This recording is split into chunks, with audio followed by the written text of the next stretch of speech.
Hey, Timur. I have got your questions in front of me. I am going to answer them in video form, I hope. I hope that's okay. You were probably expecting me to type it up, but this is just much quicker and easier for me. And you can do whatever you want with this video. I think you could actually pull the subtitles out of it off of YouTube. So that'd make transcribing a bit easier, or use the video itself on your website. I'm not sure. I am just going to go through your 12 questions. I haven't really looked at them too much. I'm just going to answer them spontaneously. We'll see what we come up with. Okay. Number one, greetings and introduction. By which I assume you mean, who am I? Hi, I am Richard Rahdo Ham. I was a video game designer for about 20 years. Some of my big titles were Siphon Filter and Fable 2 and Pitfall the Lost Expedition and Brink and several other games besides that. But late in my career, in my mid 40s, I kind of discovered modern designer board games, and I kind of fell out of love with video games because I love board games so much more. And around that time, I decided to retire, and I started filming my love of board games, and that's kind of become my full-time career. My channel is called Rahdo Runs Through, where I run through the game experience. I'm doing reviews, but it's really not about the review. It's about trying to demonstrate for you, the viewer, what the game feels like, so you can decide if it's a game you want to go out and buy, because these are very expensive games. All right, so number two. Since I'm familiar with board games for quite a while, how drastically have they changed compared to the earlier days of Rahdo Runs Through? Well, I would say the main thing is they're just getting better. And I know this isn't always necessarily a popular opinion. Some people seem to think that the old games are the best and all this new stuff is garbage. But I think year after year, designers kind of stand on the shoulders of what have come before, learning the lessons of the old classics and making deeper, richer, more intricate games that, quite frankly, my wife and I enjoy more and more and more. I think there is certainly a trend away from really simplistic elegance. I mean, there are still plenty of elegant games that come out, like Azul or whatnot. But more and more, these games are getting more complex with more interesting mechanisms that mesh and mash together in unexpected ways. And personally, I love it. Also, when I first started out, there wasn't that much in the way of focus in the board game industry on two-player gaming. That was kind of unusual, whereas now I think publishers really understand just how important it is to have a strong two-player element to their game. And actually, more and more, we're seeing that's happening for solo gaming too. Over a decade ago, solo gaming in modern designer board games was almost unheard of, but now it's becoming more and more common. That's really awesome.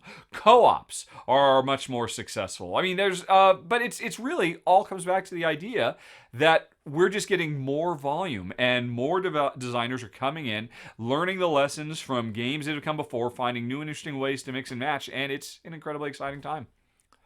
Number three, some people say what we have today is the golden age of the industry. Do I agree with this statement? And is there a dark side to this golden age? Like, for example, a lot of games which are not less worthy of attention, but less advertised, remaining unnoticed by the majority of players. Yeah. Are we in a golden age of board gaming?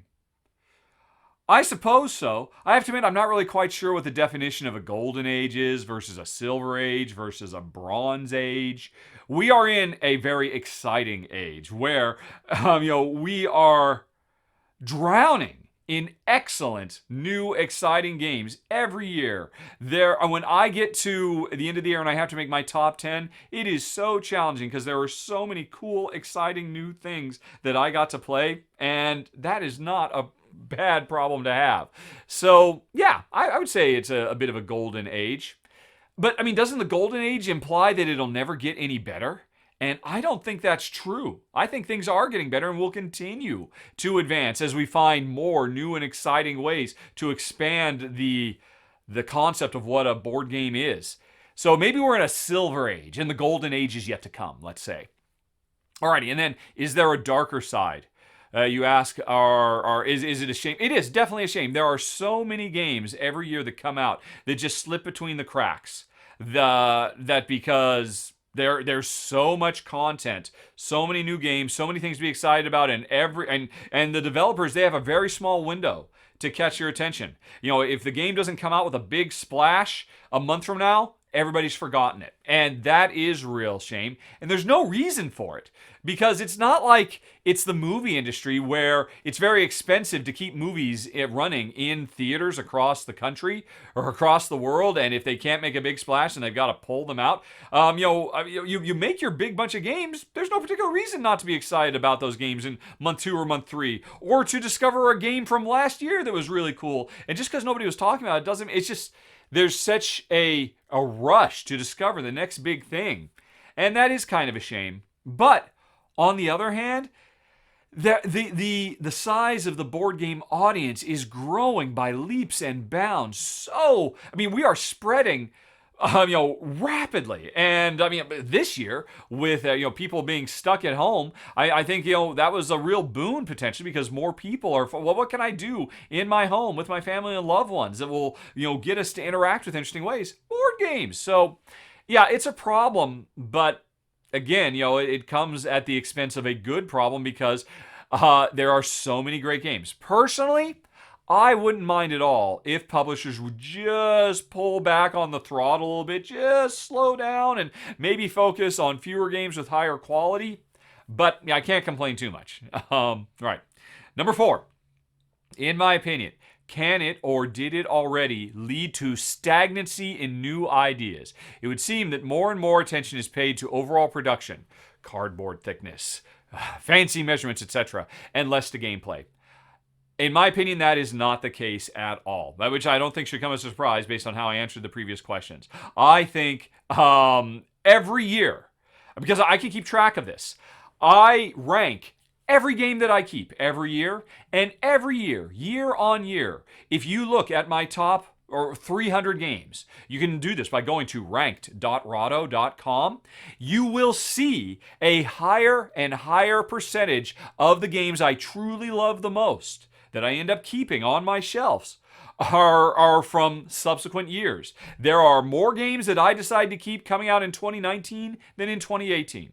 And the same is true from 2018 to 2017 and 2016 to 2015, right on down the line.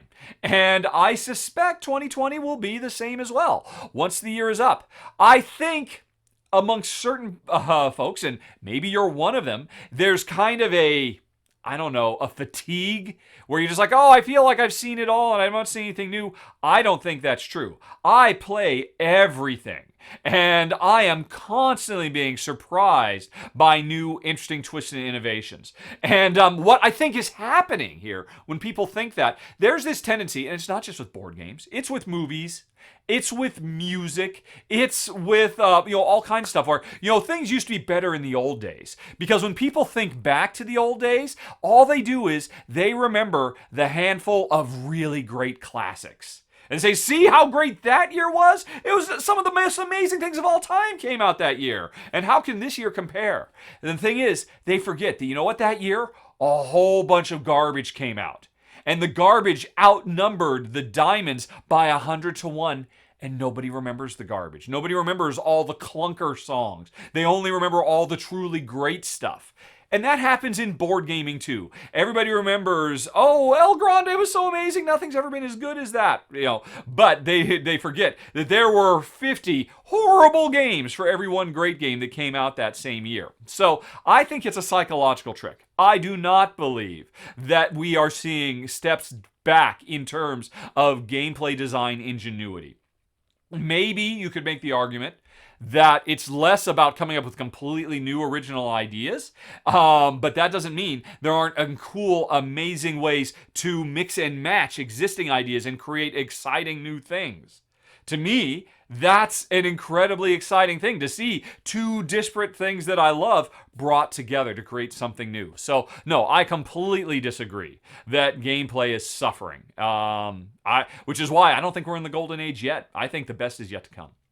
Number 5, it would seem there is also another trend of providing a lot of components and adding a lot of nuances to the rules to increase weight of the games, losing gameplay elegance. Do I agree or disagree? I do agree with that.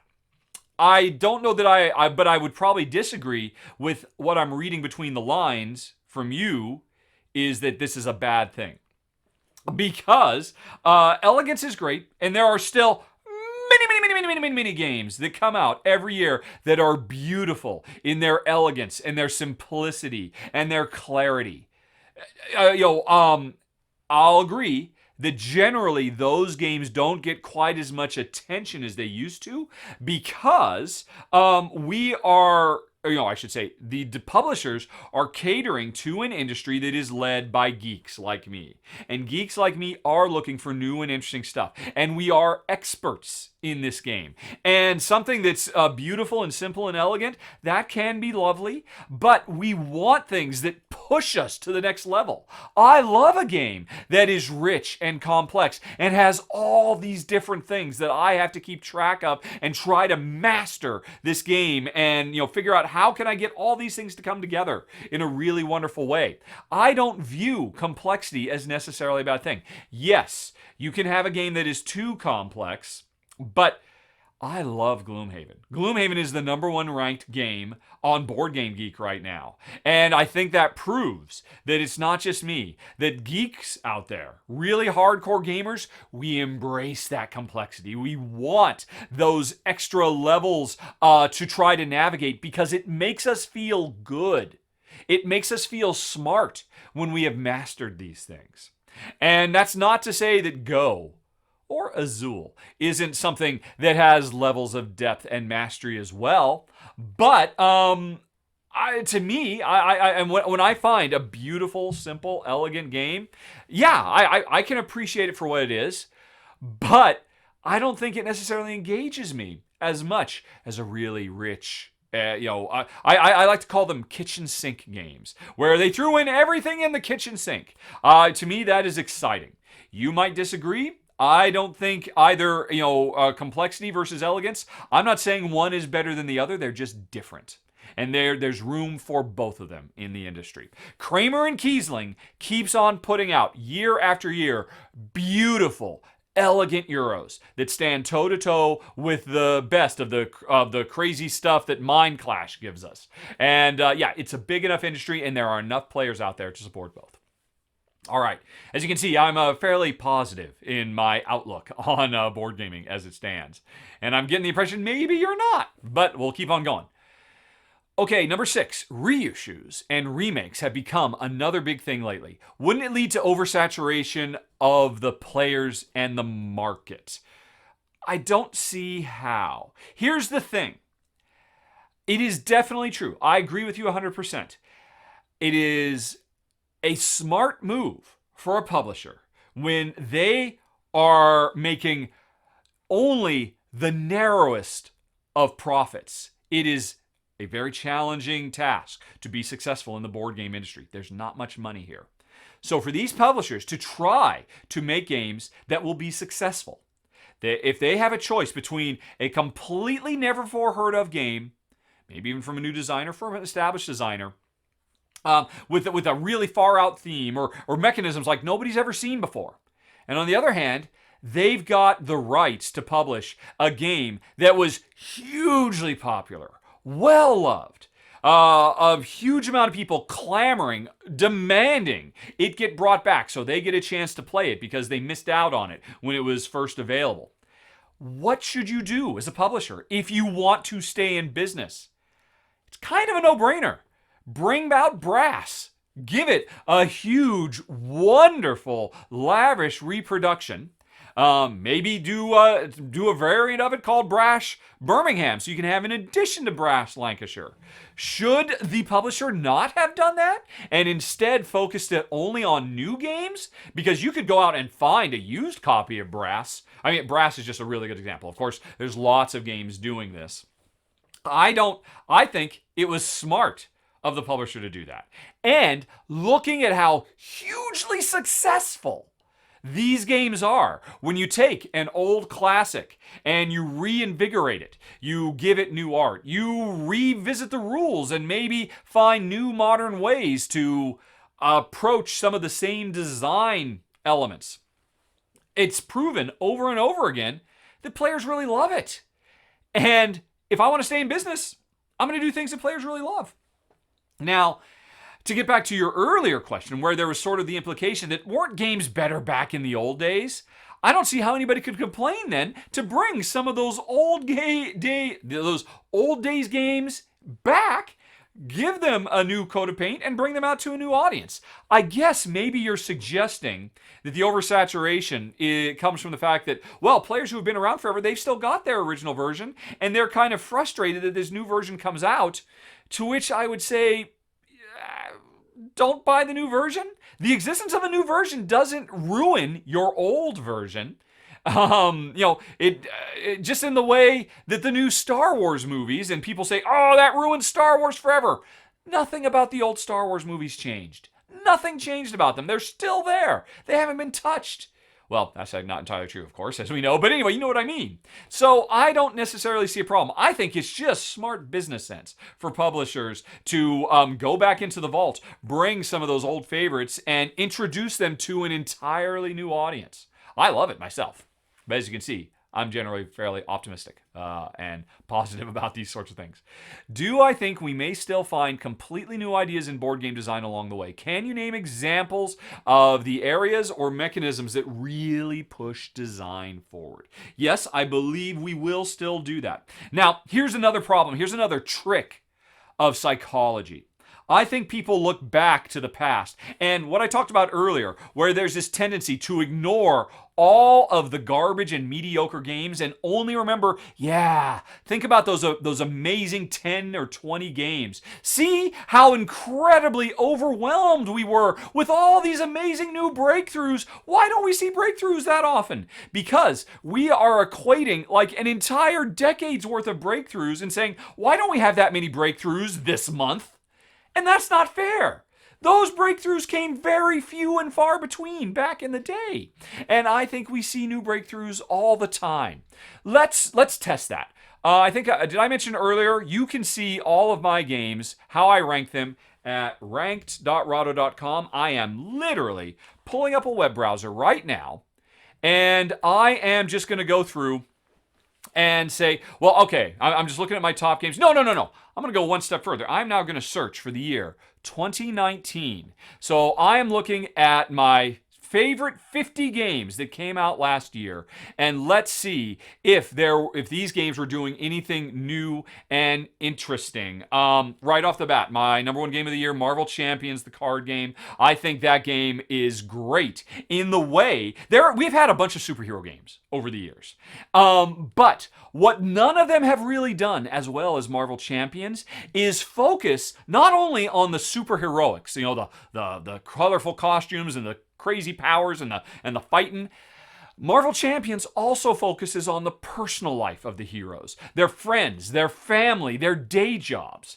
And I think that's brilliant. And I honestly didn't expect it, and I was blown away. And that adds such an extra layer of narrative depth in that these stories that Marvel Champions tells, where a given session is not just one fight, but a fight that lasts for weeks or even months of a character's life. That's brilliant and that's exciting. And I suspect other developers will see that and take inspiration and take it into new directions. If I keep on going, Maracaibo, my number 2 game of the year. Oh my gosh, this game, again, talking about, this is a Euro Rondel game. It does some very cool stuff. Rondels have been around for a long time. Matt Gertz really kind of popularized and kind of perfected rondels, except I don't agree with that statement, because what Maracaibo does is it has a gigantic rondel instead of just like a small rondel like your average Matt Gert games. In your average rondel game, you can move like 1, 2, or 3 spaces. In Maracaibo, you can move 7 spaces. And yes, I understand that may sound like, well, it's just doubling. What difference does that make? It's just multiplying a number. That's not innovation, and I would say yes, it is, because it's taking what makes rondels special. That notion that you can't do whatever you want. You are limited by the mechanisms of a rondel into only picking these particular options.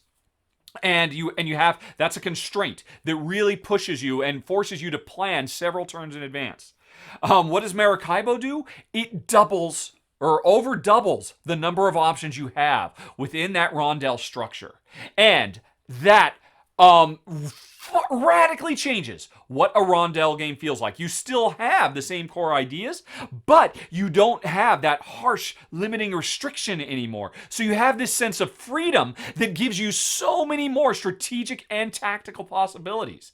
That's a big advancement, but they don't stop there, because most rondel games, you just go forever in a circle, just going around and around the rondel until the game state ends. In this game, as soon as one player does a full 360-degree trip around the rondel, the round is over.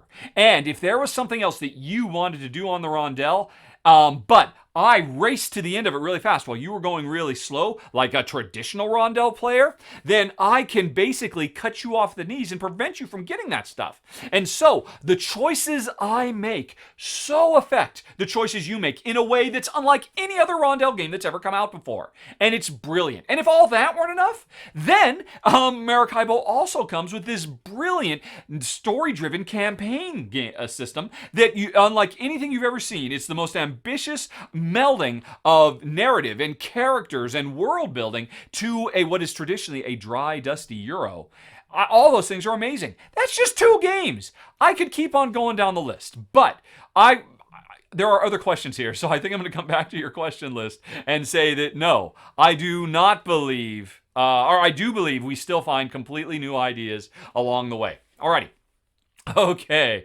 Number 8. In my opinion, who are the most forward-thinking designers currently at work? Wow, that's tough. Well, since I just mentioned, I'll talk about Alexander Pfister, because his designs are really brilliant. They are what you were talking about earlier, big, complex games with a lot of moving parts. All of his games always do something really cool and interesting, but there is a through line for his work, which is, like I mentioned with Maracaibo, he is definitely on the cutting edge of melding storytelling into Euro design. Euro games traditionally are the antithesis of storytelling and world building and all that. But Alexander Pfister, I think, is showing the industry it doesn't have to be that way anymore. So to me, that is very, very exciting. Who else do I like? I like David Turchi. Because he's a relatively new designer, but every game he makes, he approaches in a completely new and different way. Unlike a lot of game designers, even most game designers, who kind of find their niche, find what they really like, and they just stick to it, Dave abandons that. Every single game he puts out is radically different. He's constantly reinventing himself, and I think that's brilliant because it forces him as a designer to not just fall into patterns that are easy to repeat and just make slight modifications. When he comes to a completely new genre, because he's done so many other genres before that, that means he approaches these new genres, because he does a new one every time, in a completely new and different way. Man, I could really go deep. And if I thought about it I could easily rattle off a dozen that are designers, but I got more questions here. You asked many questions, so that's just a couple off the top of my head. And why? Okay, let's talk about my personal preferences for a little bit. What board game designers would I call among my favorites? All right, which is kind of like, right?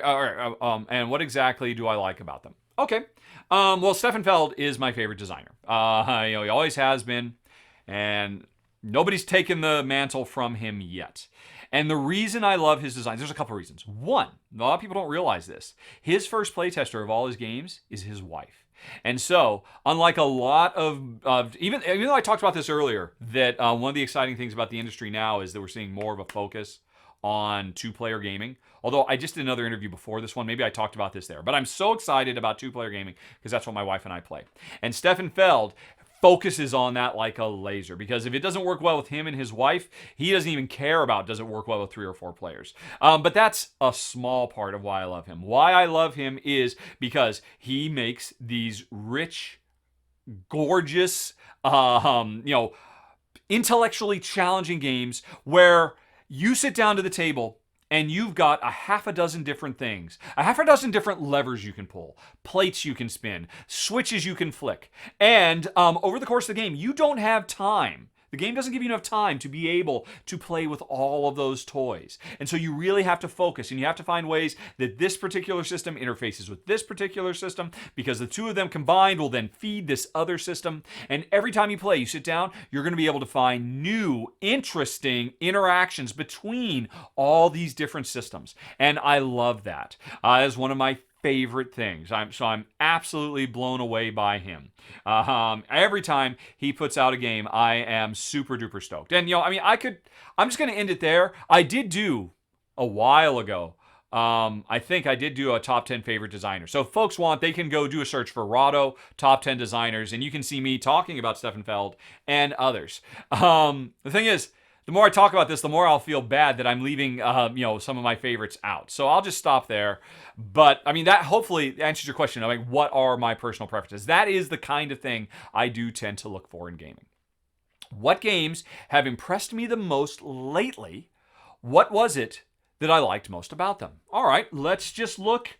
Hold on a second. I got to pull up a list here, because I cover 20 to 30 games a month. So it can be tricky to keep up with everything. So let me just pull up a list of all the stuff I've played recently. All right, what have I just played recently? Praga, Kaput Regni, Wild Space, Whistle Mountain, Ragers of Scythia, Seastead, Studies in Sorcery, Beyond the Sun, Kawa, Curious, Cargo.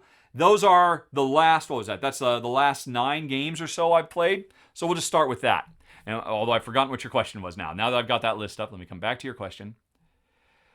What games impressed me? Of those games, what impressed me the most recently? I'll say probably Praga Kaput Regni, which is the latest game from designer-publisher Vladimir Sushi. Although, really, he works very closely with his wife for Delicious Games. They're a little mom-and-pop organization.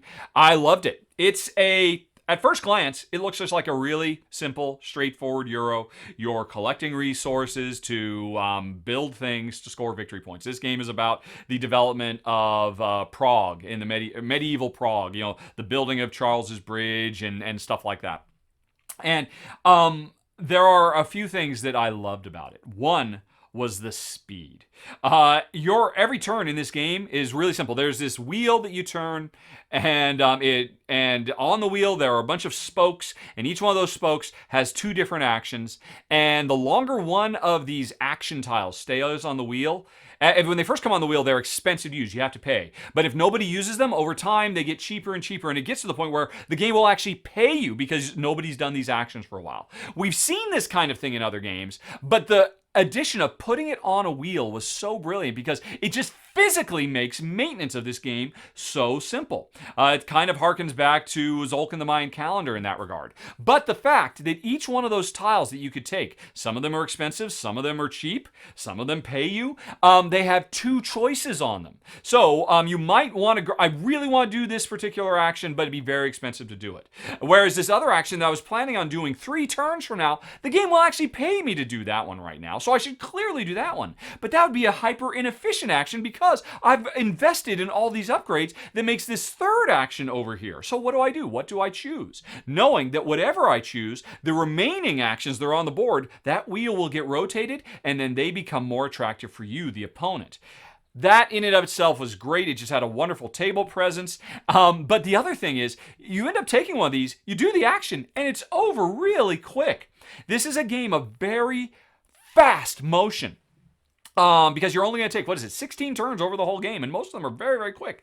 And yet, from that very simple seed, this game gets so rich and complex. Because there are a half a dozen different things. You could be focusing on building the bridge or the cathedral, working on your technology, pursuing upgrades, traveling down the road, building up the city itself, building the walls to protect the city. There's all these different things, and in a given game, you're going to be able to focus on 2 or 3 of them. But will you be able to focus on them well, considering you have this restriction of this progress wheel, which was brilliant, and I loved it. It was great. Both Jen and I, we were grinning ear to ear throughout. It's a really big hit. But you know what? Wild Space. To get back to your concept, what I just described for Praga Kaput Regni was a very complex Euro. A lot of literal moving parts, the kind of stuff you were worried about earlier. By contrast, Wild Space is a beautiful, simple, elegant little worker placement game that's combined with cards to do card combo chains, because our ships are our workers. And over the course of the game, more and more planets will become available for me to send my ship out to. And when I first land on a planet, that lets me do some stuff. And then later on, the ship that landed there, on a future turn, I could either land on another planet because I've only got so many ships, or I can explore once a planet that I've previously done. And generally speaking, the actions I get to do by landing on or exploring a planet is allowing me to play different combinations of cards. And on the simplest level, that's all it is. I put a worker, it says, hey, either draw some cards or play a card, and that's your turn. But the thing is, you get these cards in your hand, and they are all so simple in their functions. This card says, hey, when you play this card, if you have this other card in play, then you get to play another card of this particular type. Simple little if-then statements. Really clean. This isn't quite a gateway game, but you could teach it almost as a gateway game. And Jen and I found, while it starts out so simple, it quickly evolves into such a beautiful crescendo of combinatorial gameplay with a very tight limit, because you will only get to make 10 turns over the course of the game. And every time you land on a planet, that's one less ship you have to land on a different planet. And making those choices is really challenging. And so I would point to Wild Space as a particularly elegant game that I absolutely adored and loved this month as well. And again, I mean, oh gosh, don't even get me started on Whistle Mountain. So lots of cool, fun stuff coming. But those were a couple.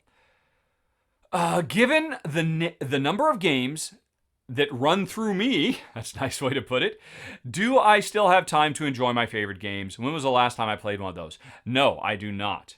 That is an unfortunate side effect of filming Rahdo Runs Through. And don't get me wrong, don't feel bad for me. I love my job. It is such a great experience being able to play 20 or 30 new games a month and experience all these cool, new, and exciting things. But the thing is, in my game room, I've got a shelf of all the games publishers have sent me that are waiting to be covered. At any given time, there's usually 50 to 100 of them. And while I would love to go back and play more Pandemic or Agricola or Gloomhaven or Nations or any of my favorite games, there's no time. I play the game with my wife a couple of times, I film the run-through, and then I put it on the shelf and forget about it, and it starts gathering dust, because I'm always like a shark swimming forward, moving ahead, because I can't fall behind because too many games are coming about. That's what I was talking about earlier when I was saying, personally, I wouldn't mind if publishers maybe slowed down a little bit, but there's too many great things coming, and to do right by my viewers, because the whole point of Rahdo Runs Through is to let people know if they should seek these. I don't seek the games out. I don't try to teach anybody how to play a game. There are plenty of other people who do that. I try to let people know, would this game be fun for them? And there's always more games I have to do that to, so people can decide if they should buy the latest games. So no, unfortunately, I very rarely get to go back and visit our old faves. Alrighty. Number 12, final question. Could I please say a few farewell words to our readers? Well, readers, if you made it this far, I doff my cap to you. I hope you are out there finding all kinds of great games to play, because we live not in a golden age, as we previously discussed, but a silver age of gaming. And like I already said, the best is yet to come. Boop! All right, and there we go. Hopefully, Timur, this works out for you. Let me know. I'm going to hit stop recording. I'm going to upload it. I'm going to send you the link. Talk to you later, man. So long. Bye-bye. One more thing. You needed some proof, right? Here's my Beard Games shirt. Woohoo! Although, it's actually, I just printed this out. And, Beard Games. Whee! And you can do whatever you want with that.